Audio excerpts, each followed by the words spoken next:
আজ মালয়েশিয়া যাচ্ছেন প্রধানমন্ত্রী। শ্রমবাজার খোলার আশা। চীন সফরে সই হতে পারে 2 চুক্তি 13 সমঝোতা। বেনজিরকে ফেরানোর নথি দুবাই। আওয়ামী লীগ নৈরাজ্য করলে ব্যবস্থার হুঁশিয়ারি স্বরাষ্ট্রমন্ত্রীর। মোহাম্মদপুরের সন্ত্রাস নির্মূল শিগগিরই। মামলা, জরিমানা, নীরব অঞ্চল ঘোষণা, কিছুতেই হর্ন মুক্ত হচ্ছে না রাজধানী। অতিষ্ঠ জনজীবন, আধুনিক প্রযুক্তি বসানোর তাগিদ। উজানে ভারী বৃষ্টিতে উত্তরের 4 জেলায় হঠাৎ বন্যার পূর্বাভাস। 24 ঘন্টায় বাড়তে পারে তিস্তা, ধরলা, দুধকুমারের পানি। বাজেটে বৈদ্যুতিক গাড়ি চার্জিং স্টেশনে শুল্ক ছাড়ে মিশ্র প্রতিক্রিয়া। সুফল পেতে সুনির্দিষ্ট ও দীর্ঘমেয়াদী নীতি প্রণয়নে গুরুত্ব। লেবাননে ইসরায়েলি হামলা অব্যাহত। হরমুজ ফের বন্ধ করে দিল ক্ষুব্ধ ইরান। জেনেভায় বৈঠকে যোগ দিচ্ছেন মার্কিন ভাইস প্রেসিডেন্ট। আজ বাবা দিবস। সম্পর্কের যে সূর্য অস্ত যায় না কোনোদিন, আমৃত্যু মাথার উপরে থাকে অব্যক্ত এক স্মৃতির আকাশ।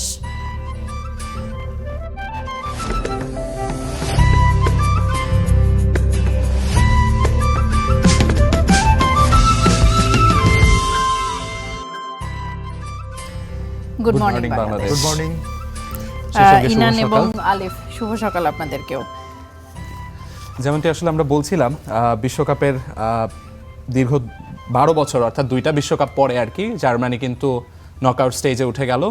এবং যেমনটি আসলে মনে হচ্ছিল আইভরি কোস্টের বিপক্ষে তাদের খেলা দেখে যে এই জার্মানিকে আসলে কুরাসাওকে 7-1 গোলে হারিয়েছিল। কয়েকদিন আগে তারা 7-1 গোলে হারিয়েছে কিনা সেটি একটি বড় প্রশ্ন ছিল, কিন্তু পরবর্তীতে বদলি খেলোয়াড় আমরা দেখলাম যে পরপর জোড়া গোল দিয়ে দিল এবং তারা কিন্তু চিত্রটা আসলে একেবারেই। এবং জার্মানির কিন্তু এই সুপার সাবের যে বিষয়টি জার্মানির, সেটা কিন্তু আসলে ঐতিহাসিকভাবে তারা বেশ পারদর্শী এই সুপার সাব। একদম, শুধুমাত্র আমরা যদি বলি মনে করি 2018 এবং 2022 অর্থাৎ রাশিয়া এবং কাতার বিশ্বকাপ ছাড়া তারা কখনোই আসলে নকআউট পর্ব থেকে কখনোই বাদ পড়েনি, যে কারণে আসলে দীর্ঘ 1 যুগ পর আমরা বলতে পারি যে তাদের যে একটা সাময়িক একটা খরা ছিল সেটা তারা আসলে কাটিয়ে উঠেছে। এবং সেই সাথে বাংলাদেশে কিন্তু জার্মানি ভক্ত অনেক।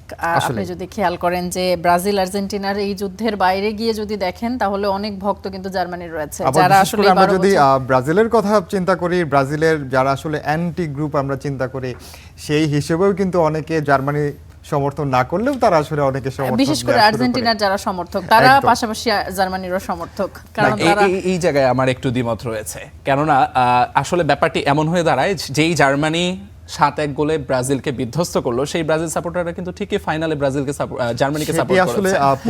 আসলে পরিস্থিতির কারণে এমনটা হয়, মানে যেমনটি হয় বাংলাদেশের সমস্ত ক্ষেত্রেই কিন্তু আসলে জনগণ জাস্ট 2টা পোলে বিভক্ত থাকে, মাঝামাঝি জাস্ট একটা শিফটিং চলে। এবং সেই জায়গায় ওই জার্মানিটা কিংবা ফ্রান্স, কখনো জার্মানি কখনো ফ্রান্স কখনো স্পেন, এইভাবে আসলে তাদের শিফটিং চলতে থাকে। এছাড়া আরো একটি বিষয় আপনি জানেন যে আজকে বাবা দিবস, বিশেষ করে বাবারা আসলে যে কি পরিমাণ নিঃস্বার্থভাবে তাদের সন্তানদের, তাদের পরিবারকে আগলে রাখে, সেই বিষয়টি আমরা আসলে হারে হারে প্রতিনিয়ত টের পাই। বিশেষ করে আসলে কন্যা সন্তান যারা আছে তারা আসলে বাবার যে ছায়া, সেটি আসলে আমাদের সমাজে বোধহয় খুব বেশি আসলে প্রচলিত, যে মেয়েরা বাবাকে খুব বেশি ভালোবাসে, ছেলেরাও কিন্তু বাবাকে ভালোবাসে।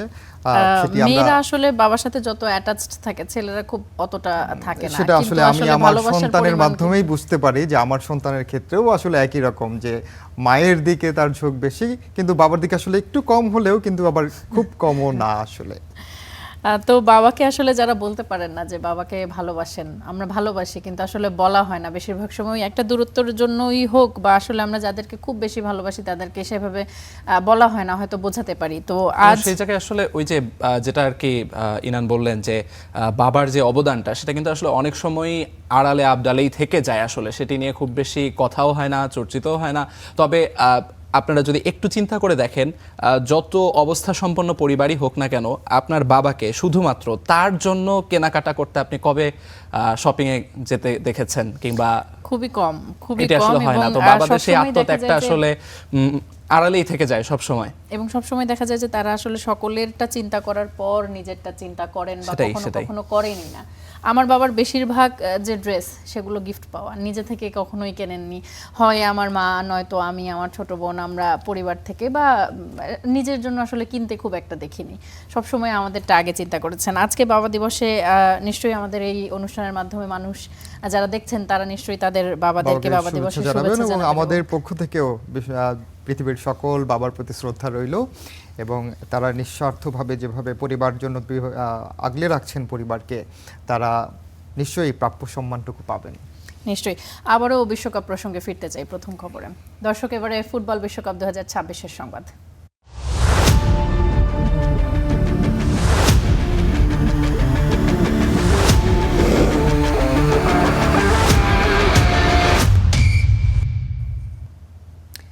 একসময় মনে হচ্ছিল আবারও বুঝি থেমে যাবে জার্মানির পথ চলা, কিন্তু বেঞ্চ থেকে নেমে ম্যাচের গল্প বদলে দিলেন ডেনিস উনভাত। তার জোড়া গোলে নাটকীয় প্রত্যাবর্তনে 12 বছর পর বিশ্বকাপের নকআউটে উঠল জার্মানি। আরও বিস্তারিত গোলাম মোর্শেদের রিপোর্টে। বড় দলের গল্পে কখনো কখনো নায়ক শুরু থেকেই মাঠে থাকেন না, অপেক্ষা করেন সঠিক মুহূর্তের। আর টরন্টোর রাতে জার্মানির সেই নায়কের নাম ডেনিস উনদাভ। প্রথম ম্যাচে কিউরাসোয়ের বিপক্ষে বেঞ্চ থেকে নেমে 1 গোল আর 2 অ্যাসিস্ট করেছিলেন। এবার তার কাজ আরও বড়, কারণ সামনে ছিল প্রতিরোধ, ছিল চমক আর ছিল বিদায়ের আশঙ্কা। শুরু থেকেই ম্যাচের নিয়ন্ত্রণ নেয় জার্মানি। মাত্র 30 সেকেন্ডে কাই হাভার্টজ হুমকি দেন।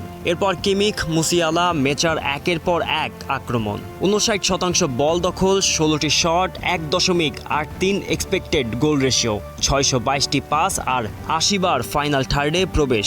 সব পরিসংখ্যান বলছিল ম্যাচের নিয়ন্ত্রণ তাদেরই হাতে। কিন্তু ফুটবল সবসময় পরিসংখ্যান মানে না। 30তম মিনিটে বাঁ দিক দিয়ে গড়া আক্রমণে জার্মানিকে স্তব্ধ করে দেন ফ্রাঙ্কো কেসিয়ে। প্রথম চেষ্টায় শট ঠেকালেও ফিরতি বলে গোল করেন তিনি। আইভরি কোস্ট এগিয়ে যায় আর জার্মান শিবিরে ফিরে আসে পুরনো আশঙ্কা। দ্বিতীয়ার্ধে নাগেলসমানের চাল। 60তম মিনিটে নামানো হয় উনদাভকে। মাত্র 8 মিনিট, এতটুকুই সময় লেগেছিল। নাদিভা মিরির ক্রসে দুর্দান্ত ভলিতে সমতা ফেরান তিনি। কিন্তু নাটক তখনও বাকি। 89 মিনিটে আইভরি কোস্ট পেয়ে যায় সোনার সুযোগ। নিকোলাস পেপের নিখুঁত পাস, সামনে সিমো আদিঙ্গা, কিন্তু নিয়ন্ত্রণের ভুলে বেঁচে যায় জার্মানি। আর ফুটবল কখনো কখনো এমনই নিষ্ঠুর। এক্সট্রা টাইমে 4র্থ মিনিটে বক্সে বল নিয়ন্ত্রণে নিয়ে বাঁ পায়ের শটে জাল কাপান উনদাভ। টরন্টোর গ্যালারি ফেটে পড়ে উল্লাসে। আইভরি কোস্টের স্বপ্ন ভাঙে, জার্মানি পায় নকআউটের টিকিট। 2 ম্যাচে 6 পয়েন্ট। 2014 পর প্রথমবার বিশ্বকাপের নকআউটে জার্মানি। আর সেই গল্পের মাঝখানে বড় অক্ষরে লেখা থাকবে ডেনিস উনদাভের নাম। গোলাম মোর্শেদ, স্টার প্লে। এদিকে প্রথম ম্যাচে জয় হাতছাড়া হয়েছিল শেষ মুহূর্তে, তাই সুইডেনের বিপক্ষে ম্যাচটা নেদারল্যান্ডসের জন্য ছিল ঘুরে দাঁড়ানোর। আর সেই মঞ্চে দারুণ ফুটবল খেলে নিজেদের জানান দিল রোনাল্ড কোম্যানের দল। ব্রবি ও গাকপোর জোড়া গোলের সঙ্গে শেষ দিকে সামারভিলের আঘাতে সুইডেনকে 5-1 ব্যবধানে হারিয়ে নকআউটের লড়াইয়ে নিজেদের অবস্থান আরও শক্ত করল ডাচরা। গোলাম মোর্শেদের রিপোর্টে বিস্তারিত। হিউস্টনের রাতটা শুরু হয়েছিল সমীকরণের ম্যাচ হিসেবে। সুইডেন জিতলে প্রায় নিশ্চিত হয়ে যেত নকআউট। আর নেদারল্যান্ডসের সামনে ছিল ঘুরে দাঁড়ানোর চাপ। কিন্তু 90 মিনিট শেষে বোঝা গেল এটা শুধু জয় নয়, ছিল শক্তি প্রদর্শনের ঘোষণা। জাপানের বিপক্ষে 2-2 গোলে ড্রয়ের ম্যাচে আক্রমণে ছন্দ হারানো ডাচরা এবার শুরু থেকেই বদলে যাওয়া এক দল। মাত্র 5 মিনিটেই ব্রায়ান ব্রবি গোল করে পথ দেখান। আর 17 মিনিটের মাথায় নিজের দ্বিতীয় গোলে সুইডেনের রক্ষণকে পুরোপুরি নীরব করে দেন। কোমেনের সিদ্ধান্ত ব্রবিকে আক্রমণের কেন্দ্রবিন্দু করা ম্যাচের প্রথম বড় ট্যাকটিক্যাল জয়। তবে স্কোরলাইন যতটা একপেশে, ম্যাচটা ততটা ছিল না। বল দখলে নেদারল্যান্ডস ছিল 51% আর সুইডেন 49%। শটে আবার এগিয়ে সুইডেন 16 বনাম 10। কিন্তু পার্থক্য তৈরি হয়েছে দক্ষতায়। নেদারল্যান্ডসের এক্সপেক্টেড গোল রেশিও ছিল 2.47। তৈরি করা 3টি বড় সুযোগই তারা গোলে পরিণত করেছে। অন্যদিকে সুইডেনের এক্সপেক্টেড গোল রেশিও 0.99 নিয়ে একটি সুযোগ তৈরি থেকে 1 গোল পেলেও ডাচ গোলরক্ষকের 7 সেভ তাদের বারবার হতাশ করেছে। বিরতির পর ম্যাচটা শেষ করে দেয় দ্য অরেঞ্জ বাহিনী। ডান প্রান্তে গতি আর ট্রানজিশনের ধার থেকে পরপর 2 গোল করেন কোডি গাকপো। একবার সুইডেনকে ফেরানোর চেষ্টা করেন অ্যান্থনি এলাঙ্গা, কিন্তু সেই আগুনও বেশিক্ষণ জ্বলেনি। শেষ শব্দটা লেখেন বদলি নেমে ক্রিসেন্সিও সামারভিল। দূরপাল্লার নিখুঁত ফিনিশিংয়ে 5-1 গোলে জয় নিশ্চিত করেন তিনি।